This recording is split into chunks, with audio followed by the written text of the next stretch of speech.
Young Reed Richards presents a project in his class, where he expresses his ambition to be the first person to teleport across dimensions. His classmates laugh at him, and his teacher mocks his dream, but Ben Grimm is intrigued by Reed's words. That same night, Reed sneaks into Ben's family's junkyard and asks for his help to bring a device to his basement. With a toy car in hand, he tries to show Ben that teleportation is possible. When he activates his machine, it causes a short circuit that knocks out power to the entire neighborhood, but he manages to teleport the car, which disappears and leaves only a pile of rocks in its place. Ben, surprised, tells Reed that he's crazy. 7 years later, Reed and Ben are best friends and participate in a science fair to present their machine. Reed teleports a kid's airplane, but an energy overload causes a basketball hoop to break, resulting in their disqualification. At that moment, they are approached by Dr. Franklin Storm and his adopted daughter, Sue. Impressed by Reed's invention, Franklin invites him to join a project at the Baxter Foundation. Later, Ben gives Reed his old pocket knife as a farewell gesture. Reed gradually adapts to his new life and, along the way, he runs into Sue in the campus library. After Reed confesses to her the intrigue that Captain Nemo and everything still left to discover generates in him, he feels somewhat embarrassed when Sue tells him that he is very predictable, just a boy seeking fame, trying to prove to everyone that they were wrong about him. In the end, Sue says goodbye, not without reminding him that he has everything he needs there to fulfill his dream. Franklin presents to a board of researchers led by Dr. Harvey Allen, who doesn't show much interest in including young scientists in the project. Franklin envisions using interdimensional travel to obtain new resources for Earth. He later meets Victor Von Doom, the original creator of the project, and persuades him to come back to work with him, despite Victor having been rejected before. His decision to accept is partly due to his interest in Sue.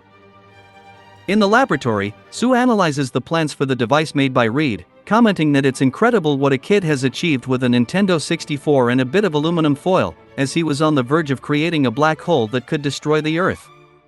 Victor joins the group, and Reed soon notices a tension between them. Victor finds it amazing that just a boy was able to discover how to create a dimensional portal. It turns out that this portal takes them to another world, and the government wants to be the first to seize the mineral resources it possesses. We meet Franklin's son, Johnny, during a street race. Although he starts off struggling, he manages to regain control and floors it, until his car explodes.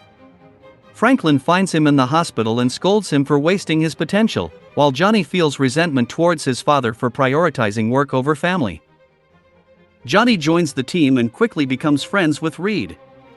Victor, on the other hand, is cold and arrogant, but the group works together to create a larger teleportation machine, based on Reed's designs, which they call the Quantum Gate.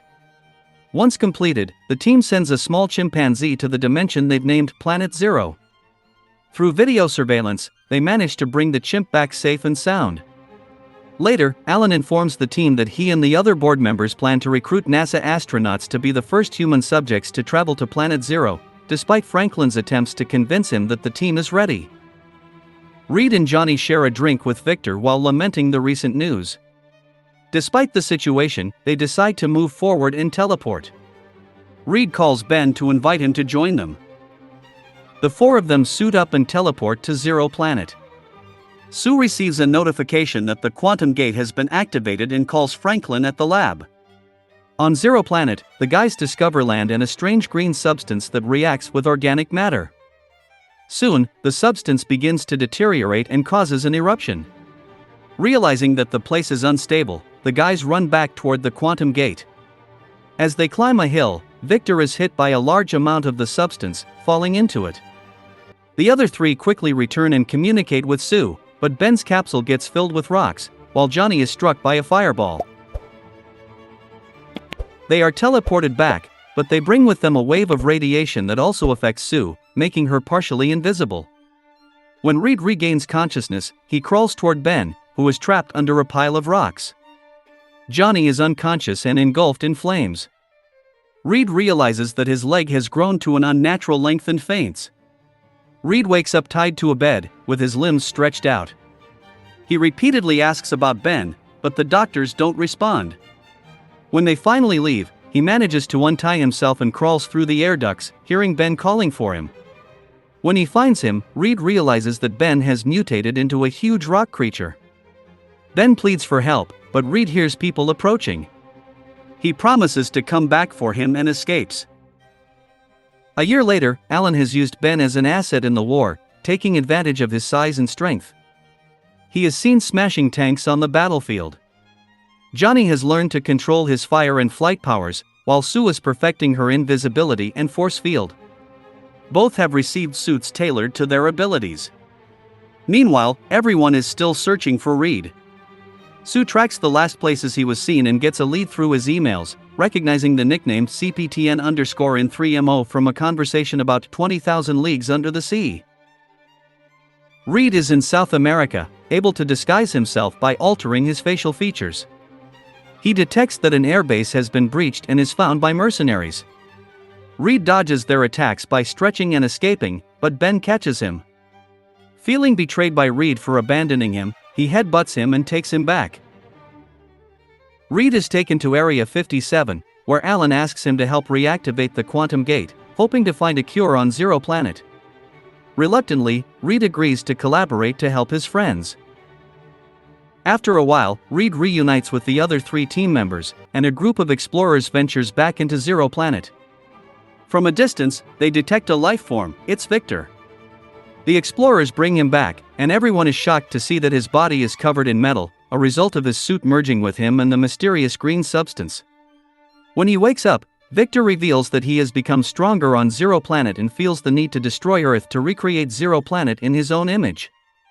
He begins to manipulate objects in the room, killing a couple of doctors before blowing Alan's head off. Victor breaks free and continues wreaking havoc, exploding heads before returning to the quantum gate. Franklin tries to stop him, but Victor takes him out. Before dying, Franklin asks Sue and Johnny to look after each other.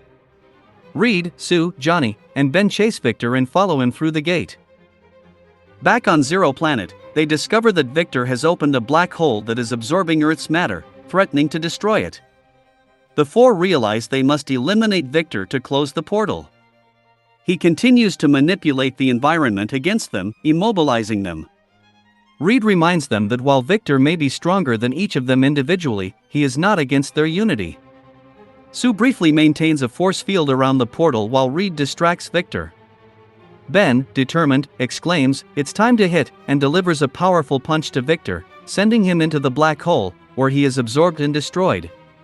Then, Johnny manages to close the portal while flying, and Sue takes herself, Reed, and Ben back to Earth.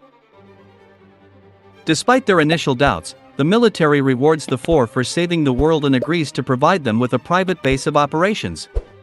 Reed, feeling that the team needs a name, is inspired by the moment. Ben, admiring the place, comments that it's fantastic, and suddenly, Reed has the perfect idea for naming the team.